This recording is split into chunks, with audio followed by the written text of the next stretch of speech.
আপনি আজকে বেচে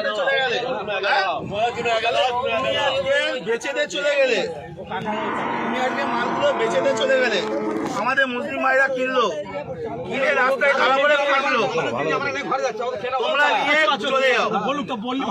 তোমরা কেন, তোমাদের তো মাথা, তোমরা কেন বিক্রি করতে আসছো? তোমাদের মাথা হারানো, তোমাদের মালকে আমরা কিনে ফাঁসবো, মাথা বেশি দিবে, তোমরা চলে যাও। ভালো কথাই বলছি, হাট এরকম বন্ধ নাই, তোমরা চলে যাও। কেউ একটা ভালো কথা বলো, এনাদের কেউ একটা কিন্তু কোনো কথা বলবে না। উপরে বলুক, উপরে বলতে পারো, করে খাই, আমরাও করে খাই। এখন কথা হচ্ছে ওনাদের মাথা, ওনারা বেচে দিচ্ছে, আমাদের মুসলিম ভাইরা কিনছে, কিনে ফেসে যাচ্ছে, ওনারা টাকা টেনে বাড়ি চলে যাচ্ছে, আর কিন্তু কোনো সমস্যা নেই। সুতরাং কেউ একটা এদের কোনো কথা বলবে না, এনারাও করে খায়। কিন্তু তোমরা মানে কাকা নিয়ে বাড়ি চলে যাও। সরকার যতক্ষণ না নির্দেশ দিচ্ছে কি হবে, কেউ কোনো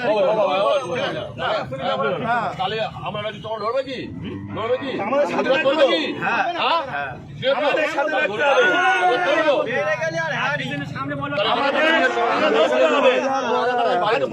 আজকে শোনো, আজকে ভারতবর্ষে এই গরু এক্সপোর্টে ইন্ডিয়ার দ্বিতীয় নম্বরে, আর আমরা আজকে করছি অত অপরাধ আমরা করে ফেলেছি।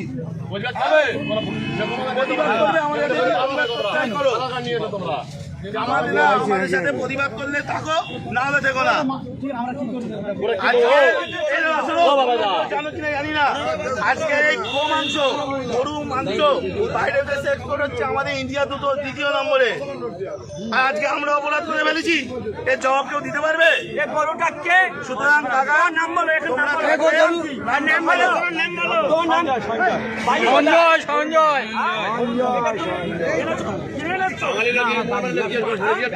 14 বছর বয়স হয়েছে, এটা 14 বছর বয়স হয়েছে, তুমি এই কাজটা করলে তোমার কালকে তো ঘোষণা হচ্ছে, আমরা